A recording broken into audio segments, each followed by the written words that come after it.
The auctioneer raised his hammer above Black Cedar Ranch while cold wind drove dust across the red hollow square.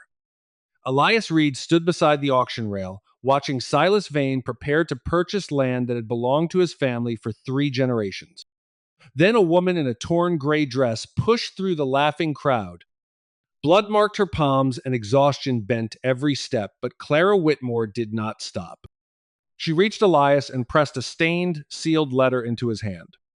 The moment Silas saw the mark of 3 cedar trees above a winding stream, his face went pale. Before Elias could break the seal, a deputy seized Clara by the arm and announced her arrest for theft. 3 weeks before the auction, Clara Whitmore stood in her husband's front room while the funeral wagon vanished beyond the wet cottonwoods. Daniel had been buried less than an hour when his older brother placed her worn suitcase beside the door. Vernon Whitmore claimed the house, the horses, Daniel's savings, and even the silver brooch Clara had worn on her wedding day. When she asked to see the will, he laughed before the servants. Clara had entered the family with nothing, he said, and she would leave the same way. Then he accused her of stealing money and business papers from Daniel's room. Clara did not beg or raise her voice. She stood in her black mourning dress while Daniel's mother searched the drawers and Vernon emptied the wardrobe. They called her a fortune hunter before checking whether anything was truly missing. Only Clara understood what they wanted. On Daniel's final night, fever had hollowed his face and weakened his voice. He had pulled a sealed envelope from beneath the mattress and pressed it into her hands. The wax bore 3 cedar trees above a winding stream. He made her promise not to open it. If Black Cedar Ranch was ever offered for sale, she was to place the letter directly into the hands of Elias Reed. Daniel never explained why. He only confessed that his silence had helped powerful men take land from families who trusted them.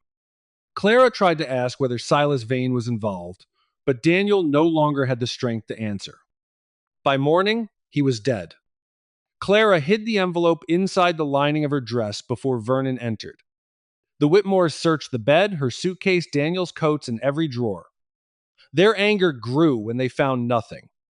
Clara realized they were not looking for money. They were looking for the letter. Vernon gave her 10 minutes to leave. She packed 2 dresses, her father's small account book, a comb, and the few coins sewn into her hem. She left without a horse, without her wedding brooch, and without anything the Whitmores believed she had not earned. The rumors reached town before she did. One ranch owner refused to let her enter his yard. Another family gave her stale bread but warned her never to return. Clara asked for no charity. She offered to wash clothes, tend chickens, copy bills, or keep accounts in exchange for food. No one wanted to employ the woman Vernon Whitmore had named a thief. At the general store, Clara spent one of her last coins on flour and dried apples. Before leaving, she noticed the clerk had charged an elderly farmer twice for the same sack of grain. She quietly corrected the figures and saved him more than a day's wages. The farmer thanked the clerk instead of her. Clara said nothing. She had learned that people often trusted a confident man more easily than a careful woman. A printed notice hung beside the store door. Black Cedar Ranch would be seized for unpaid debt and sold at public auction. Clara read it twice. The sale was less than a month away.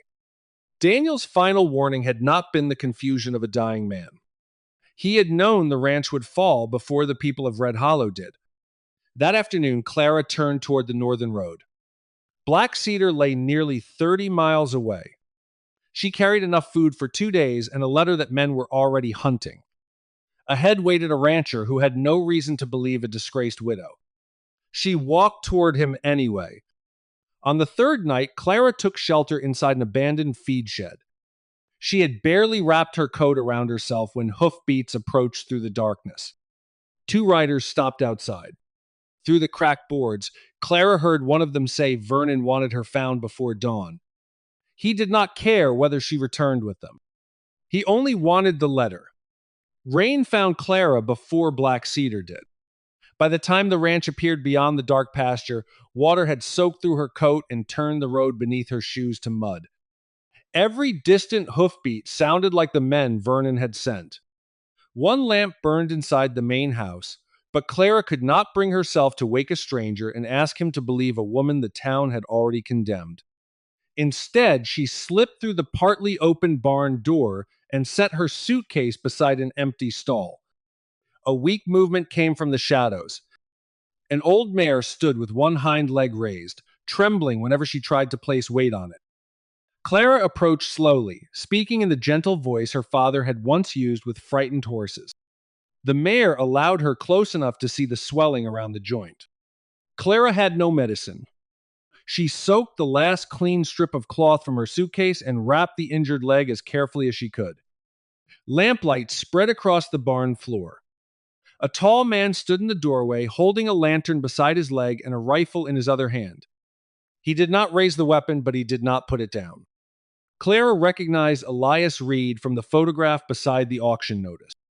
He studied her wet dress, the suitcase, and the bandage around the mare's leg. Then he asked whether she carried a weapon. Clara shook her head. She told him she had only a letter and that two men might be following her. When he asked her name, she gave it honestly. Elias had heard what Red Hollow said about the widow who robbed her dying husband. Clara saw the recognition in his face, but was too tired to defend herself against another person's version of her life. She removed the sealed envelope from inside her dress. She said she needed one night. In the morning, she would explain and place the letter in his hands. Until then, she asked him not to send her back. Elias lowered the rifle and stepped aside.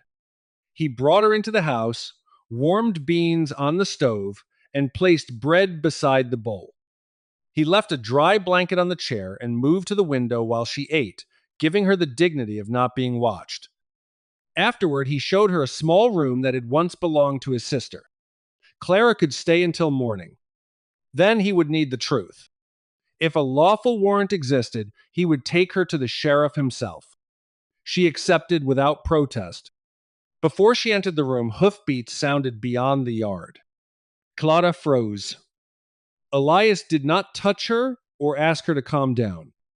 He stepped outside and closed the door behind him. Two riders waited at the gate.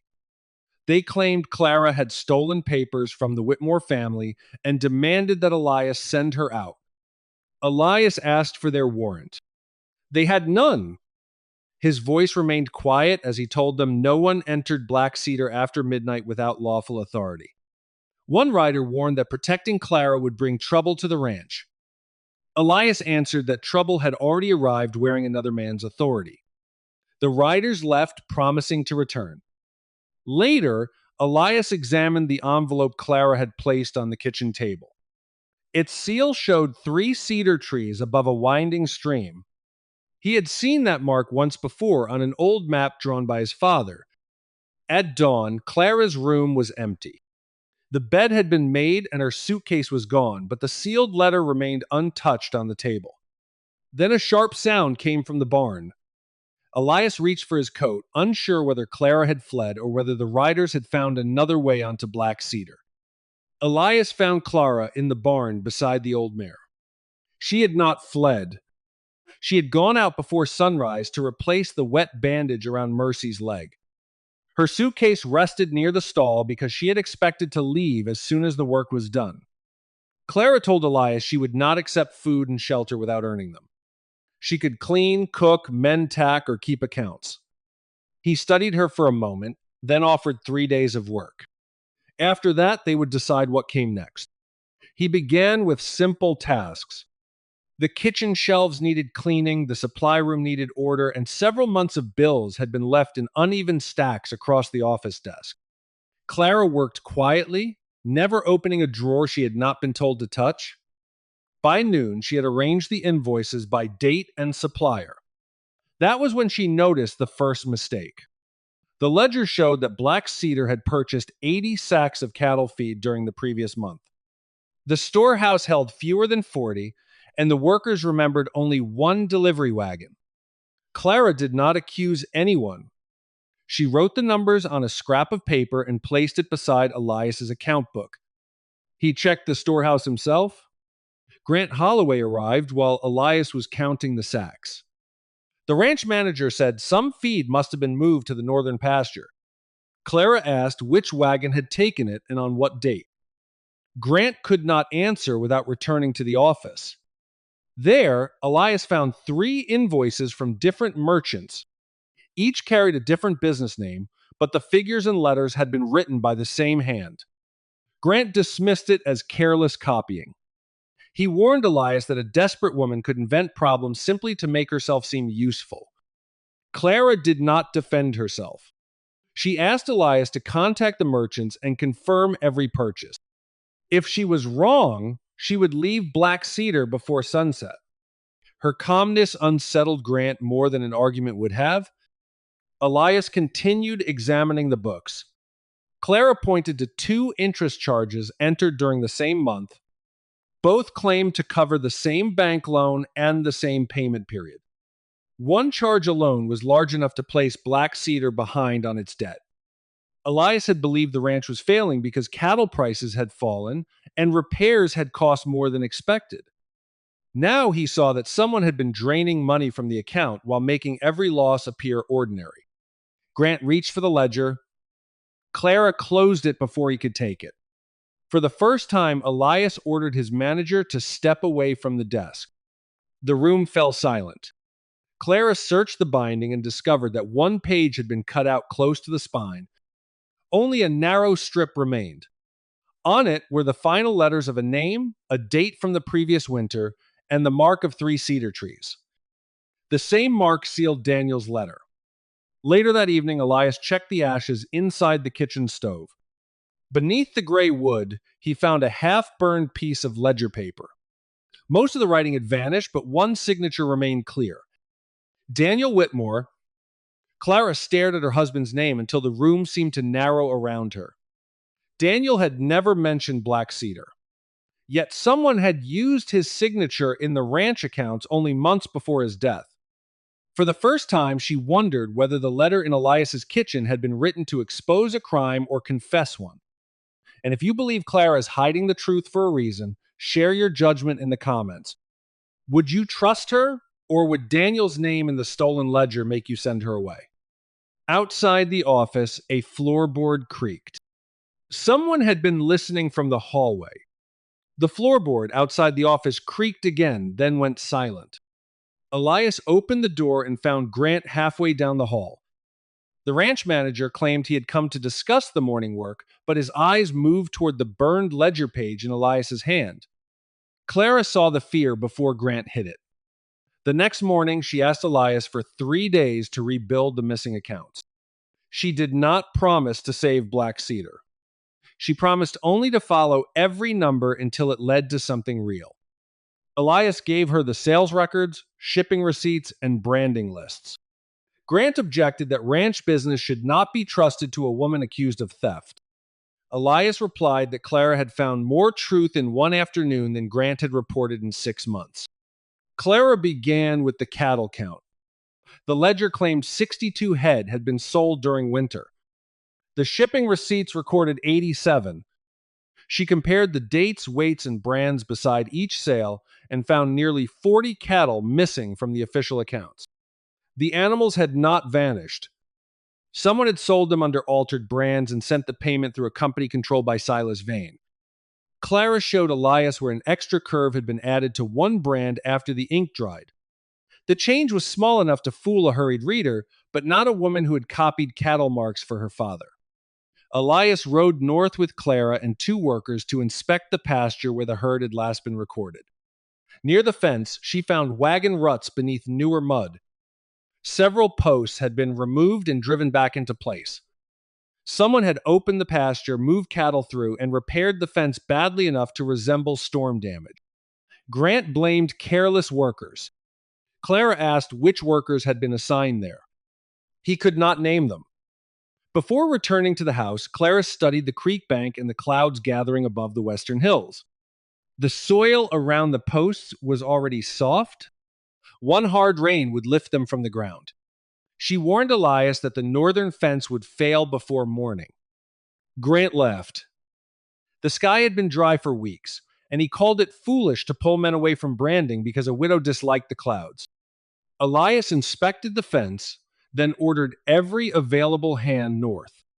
They worked until dark, replacing posts and stretching new wire above the creek.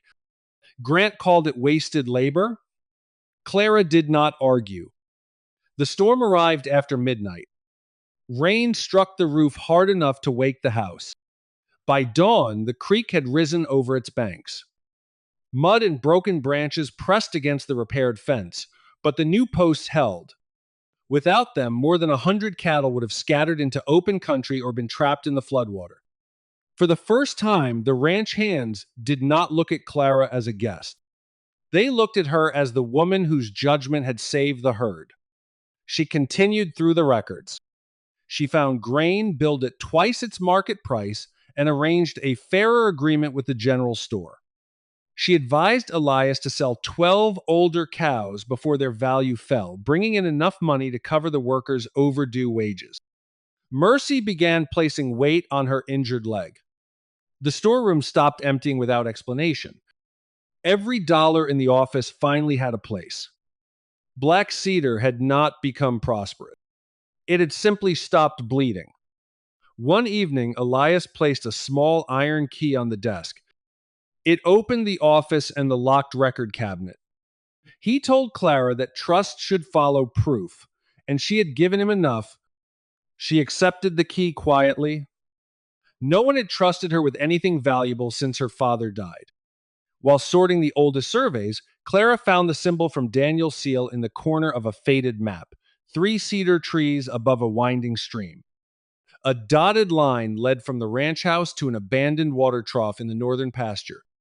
Elias remembered his father calling it the first water station on Black Cedar, though it had been dry for years.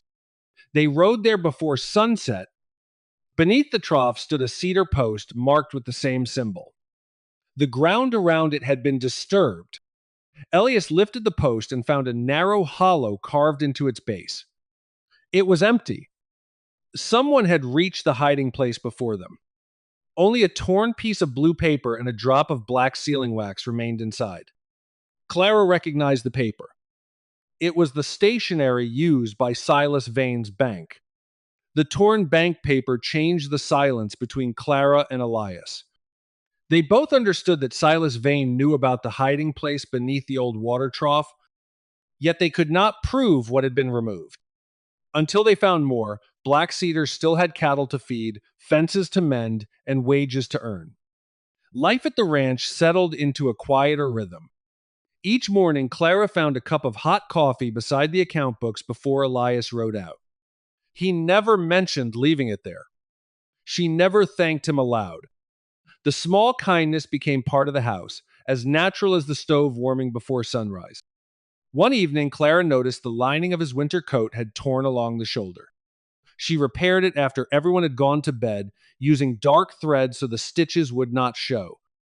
When Elias put it on the next morning, his fingers paused over the new seam. His mother had once sewn with the same careful pattern. He said nothing, but that night the lamp beside Clara's desk had been filled with fresh oil. The ranch began to feel less like a place where she had been allowed to stay and more like a place where her presence mattered. Elias asked her opinion before buying feed or sending cattle to market. He no longer checked every figure she entered, though Clara still left her calculations open for him to examine. She valued his trust but guarded her heart against it. Clara had once mistaken being needed for being valued. She would not make that mistake again. A week after the storm, Elias climbed onto the barn roof to replace broken boards. One plank shifted beneath him. He caught the beam before falling, but a nail opened a deep cut across his palm. He tried to wrap it with a dirty cloth and returned to work. Clara took the cloth away. Inside the barn, she cleaned the wound and tied a fresh bandage around his hand. Elias sat quietly while her fingers moved over his rough skin. Neither spoke. The rain beginning above them filled the silence. A sudden crack of thunder shook the roof. Clara pulled back as though struck. For one terrible moment, she remembered Daniel struggling to breathe while rain battered the Whitmore windows. She remembered Vernon waiting outside the bedroom before his brother was dead. She remembered how helpless she had felt while other people decided which truth would survive. Elias did not reach for her. He moved to the other side of the stall and sat where she could see him. He stayed until her breathing slowed, asking for no explanation. When Clara could speak again, she admitted Daniel had not always defended her. He had allowed his family to treat her as a burden because standing against them would have cost him comfort and approval. Near the end of his life, guilt changed him. The letter was his attempt to repair a wrong he had been too frightened to confront. Elias listened without judging the dead man or asking Clara to forgive him. In return, he told her about his younger brother. 6 years earlier, the boy had ridden alone after Elias dismissed his warning about an approaching storm. The horse slipped near a ravine. Elias had spent years believing one different decision could have prevented the death. Clara reminded him that guilt often pretended to be responsibility. It punished people for knowledge they had never possessed. Elias looked at her as though she had spoken words he had waited years to hear. After that night, their closeness remained quiet. He did not seek excuses to touch her. She did not confuse safety with courtship. They simply stopped carrying every burden alone. Together, they examined the faded survey bearing the 3 cedar trees. Clara's father's name appeared beside Elias's father's. The two men had commissioned the map together years before either ranch fell into debt. The discovery suggested their families had once shared more than a boundary. Elias offered Clara permanent paid work at Black Cedar. The agreement included wages, her own room, and the right to leave whenever she chose. When he placed her first payment on the table, Clara stared at the coins for a long time. That evening, she ate supper without hiding part of the bread in her pocket. She was beginning to believe morning would not bring another locked door. The next afternoon, Clara removed Daniel's sealed letter from its hiding place. She had decided Elias had earned the truth, whatever it cost them both. Before she could place it in his hands, several wagons rolled into the yard.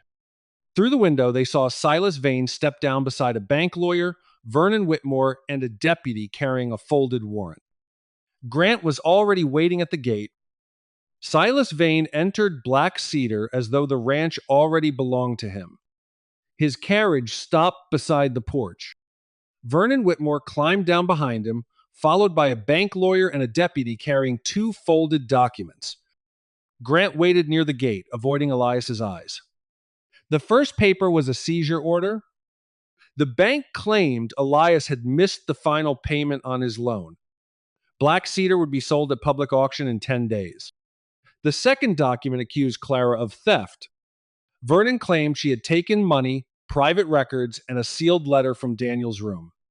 He described her as a desperate widow who had come to Black Cedar to hide and manipulate a rancher already facing ruin. Grant stepped forward and said the accounts had been orderly before Clara arrived. He suggested she had altered the figures, removed the missing ledger page, and blamed others so Elias would continue sheltering her. Silas offered Elias a choice. If he surrendered Clara and stopped questioning the bank's records, the seizure might be delayed long enough for him to sell part of the herd. Clara understood the truth. Silas did not want repayment. He wanted the letter, the ranch, and her silence. She looked toward the bunkhouse. Black Cedar was not only Elias's land. It was the workers' wages, winter food, and home. Clara stepped off the porch. If leaving protected them, she was prepared to go. Elias moved between her and the deputy. He did not reach for his rifle. He asked to inspect the documents. The seizure order claimed the final payment notice had been delivered on the 9th day of the month. Yet the order itself had been signed 2 days earlier. Silas called it a clerk's mistake. Elias answered that a bank could not prepare to seize a ranch before giving its owner the promised time to pay. The lawyer admitted the dates required review, but insisted the error would only delay the seizure. Elias examined Clara's warrant next. It carried a deputy's signature, but not Sheriff Hart's. Until the sheriff confirmed it, no one would remove Clara from Black Cedar. His voice remained quiet, but no one mistook quiet for weakness. Silas announced the auction would proceed in 10 days. He promised the entire town would watch Elias lose 3 generations of land because he had trusted a woman already condemned by her husband's family. Vernon moved close enough for Clara alone to hear him. He offered to withdraw every accusation if she returned Daniel's letter before nightfall. Clara finally understood its value. A guilty family did not bargain for an empty envelope. She refused. The visitors returned to their wagons, but Grant stayed behind, claiming he needed to secure the cattle record. Elias removed him from control of the accounts and ordered him away from the office. Grant lowered his head, but Clara saw the anger in his eyes. That night, the smell of smoke woke her before the alarm bell rang. Flames climbed the eastern wall of the barn. Elias and the ranch hands formed a line from the pump while Clara led Mercy and the other horses into the rain. They saved the animals, but part of the barn collapsed. Clara ran back to the house. Her room had been searched. The mattress had been cut open, the cabinet overturned, and the floorboards pulled loose. Daniel's letter was gone. For one terrible moment, Clara believed she had brought ruin to the only place that had treated her with dignity. Would you still protect her if trusting her could cost the ranch, your name, and your future? Share your judgment in the comments. Outside, Elias found a torn strip of dark wool caught on a nail beside the burned wall. It matched Grant's coat. Boot prints crossed the mud and disappeared onto the road toward Red Hollow. Grant Holloway was gone. Elias did not ride after Grant. Every man on the ranch expected him to saddle his horse, follow the tracks into Red Hollow, and drag the traitor back by force. Instead, Elias ordered the burned barn sealed and told no one to disturb the ground. Silas wanted anger. Anger would give him a reason to call Elias violent, reckless, and unfit to keep Black Cedar. Elias would give him evidence instead. Clara stood beside the ruined wall while smoke still rose from the wet timber. The loss of Daniel's letter felt heavier than the fire. She had carried it through hunger, rain, and pursuit, only to lose it inside the first place where she had felt safe. Elias reminded her that Daniel had not said the letter contained all the proof. He had said it must reach Black Cedar. Clara forced herself to look at what remained. She wrote down the size of the boot prints, the direction they crossed the yard, the place where the wool had caught on the nail, and the smell of lamp oil near the eastern wall. One of the empty containers bore the mark of a Red Hollow merchant known to supply Silas's properties. Elias sent a trusted ranch hand to bring Sheriff Samuel Hart from the neighboring district. Hart had no debt with Silas and no reason to protect the bank. Until the sheriff arrived, Elias placed men at the gate and required every visitor to be named and witnessed. No livestock, record, or tool would leave Black Cedar without his permission. Clara watched him move through the ranch with the same calm voice he had used when the riders came for her. He never promised that nothing worse would happen. He only made certain fear did not decide their next step. That afternoon, Clara returned to Daniel's last words. He had told her the letter would place the truth in Elias Reed's hands. He had never said Elias needed the paper itself to find it. She closed her eyes and remembered the seal. 3 cedar trees stood above a narrow stream. Beneath them had been a short line she once thought was only a flaw in the wax. Clara drew the symbol from memory. Elias studied it, then carried the drawing to the faded survey. The short line matched an old mark beside the first water trough on Black Cedar, the same place where they had found the empty cedar post. They returned with tools and examined every board. Beneath the trough, one plank sounded hollow. Elias removed it carefully. Inside the narrow space lay a small iron key wrapped in rotting cloth. Beside it was a sequence of numbers scratched into a thin piece of cedar. Clara recognized the first digits. They matched the unexplained account number beside Daniel's signature in the damaged ledger. When Sheriff Hart arrived, he examined the key and said it belonged to a private deposit box used by Silas Vane's bank. Clara wanted to ride into town immediately. Elias refused to let urgency become another mistake.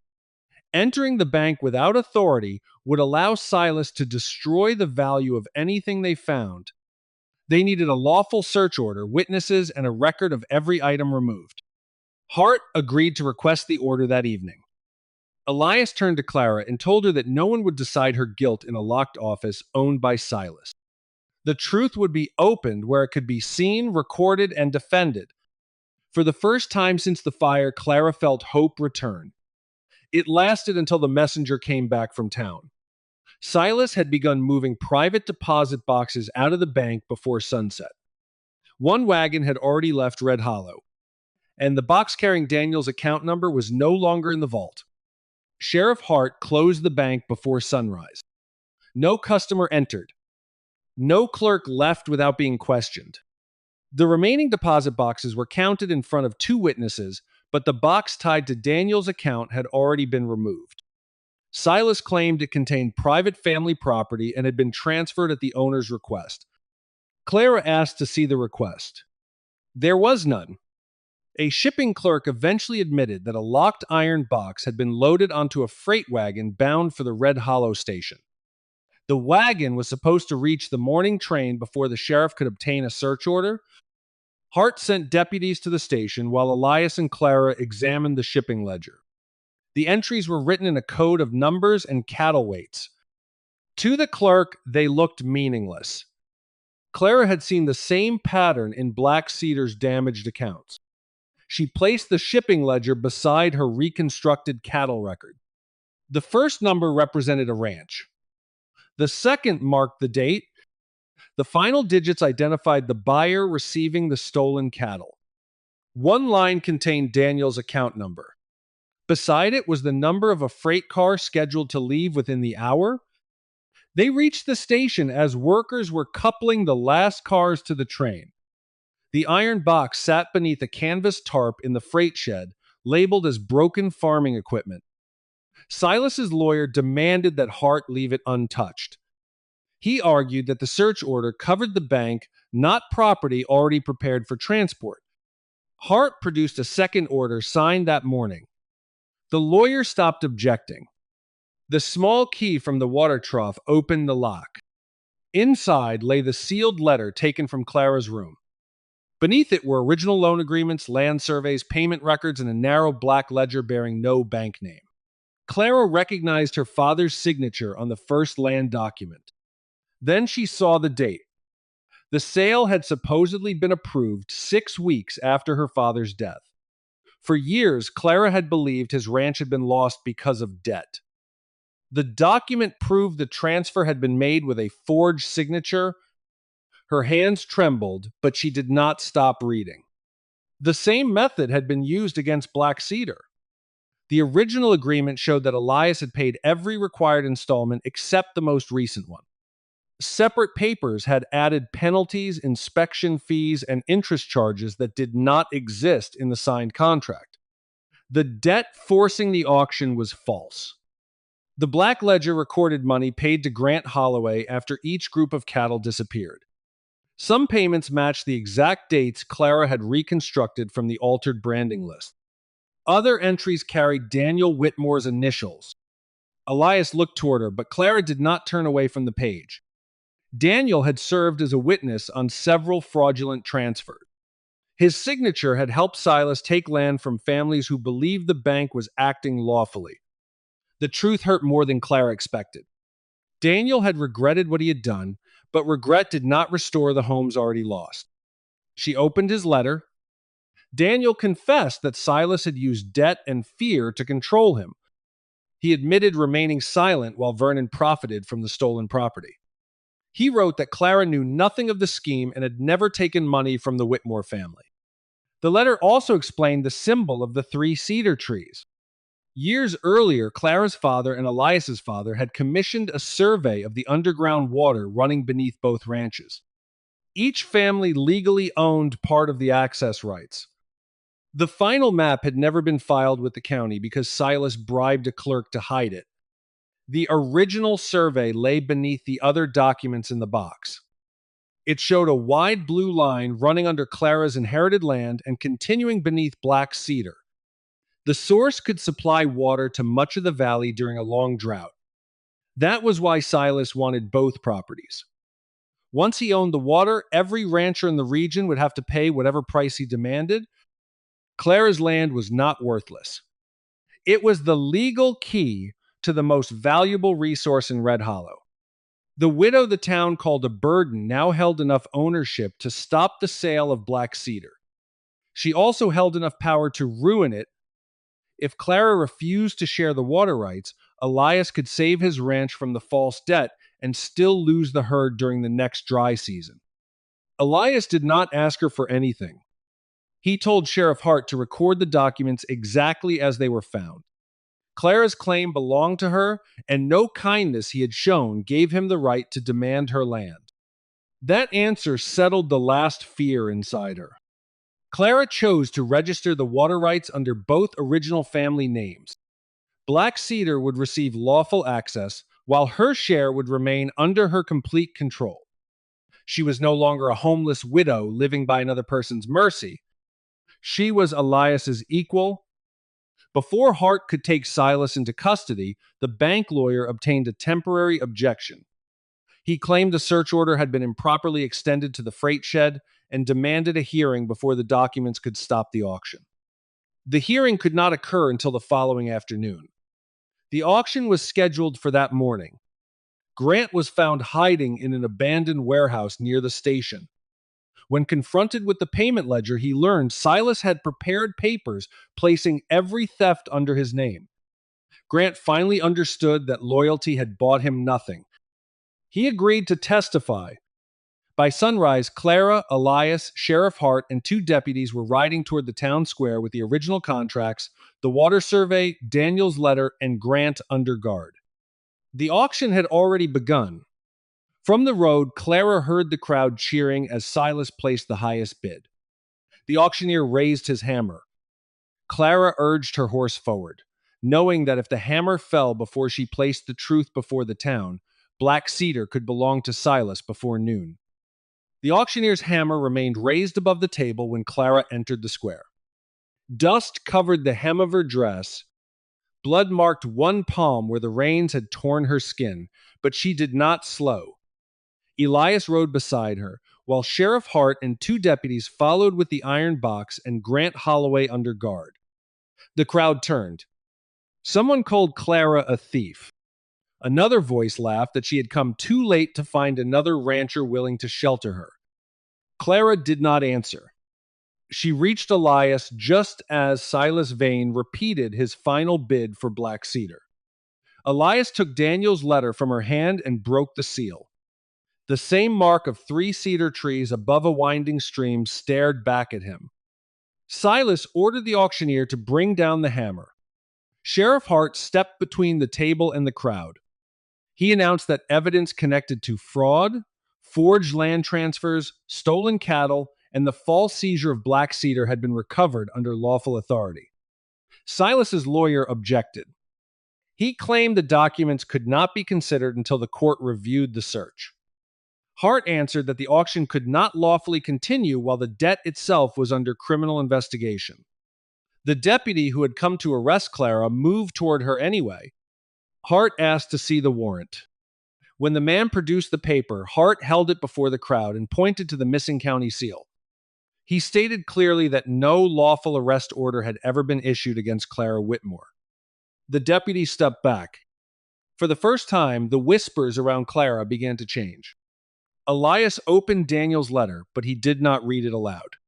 He handed it back to Clara. The truth belonged to her. Clara faced the people who had watched her walk through Red Hollow hungry and alone. Vernon stood near the auction rail, his face tight with anger. Silas watched her with the stillness of a man calculating whether fear could yet save him. Clara began with Daniel's confession. She read only the lines that mattered. Her husband had witnessed false land transfers for Silas Vane. He had remained silent while ranchers lost property through invented debts and forged signatures. Clara had known nothing of the scheme. She had taken no money and stolen no family records. Vernon shouted that a dead man's letter proved nothing. Clara closed the envelope and opened the black payment ledger.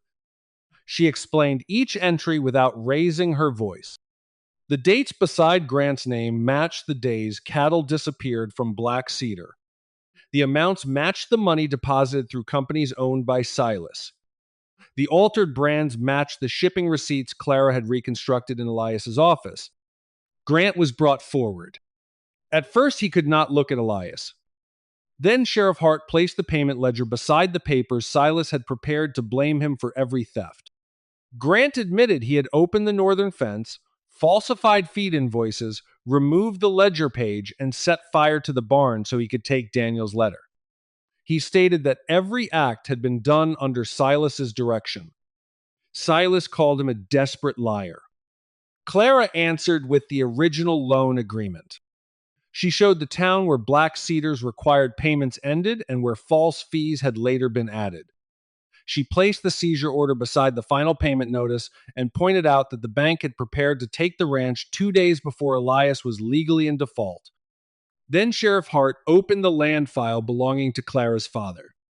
The sale document carried a date 6 weeks after his death. A handwriting examiner's statement confirmed the signature had been forged. The crowd grew quiet. Clara unfolded the original water survey across the auction table. The blue line beneath Black Cedar and her father's land was visible even from several steps away. The survey proved both families owned legal access to the largest underground water source in the valley.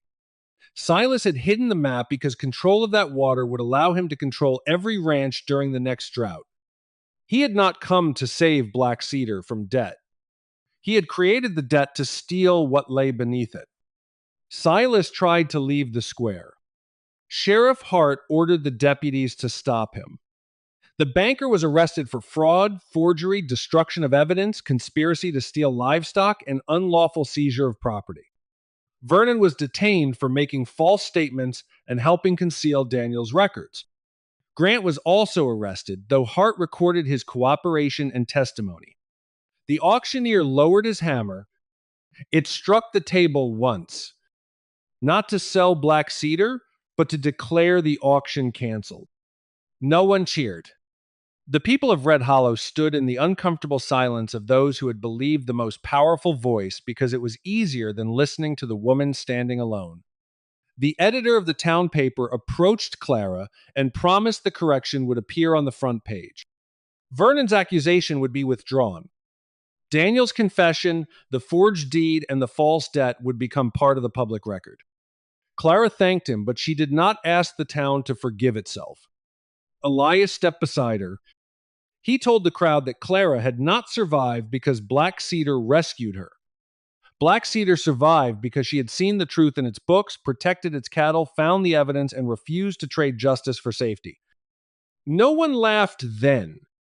If this moment of justice moved you, share the story with someone who has ever been judged before being heard. Save the video and subscribe for more stories where truth, patience, and quiet courage finally have their day. By sunset, the square was empty. Black Cedar belonged to Elias again. Clara's land and name had been restored. The law had finally heard what the town had refused to hear. Clara returned to the ranch and packed the same worn suitcase she had carried through the rain. When Elias found her placing the office key on the table, she told him the danger was over. She had her land, her freedom, and her name. Now, she no longer needed his shelter. So she would leave at dawn.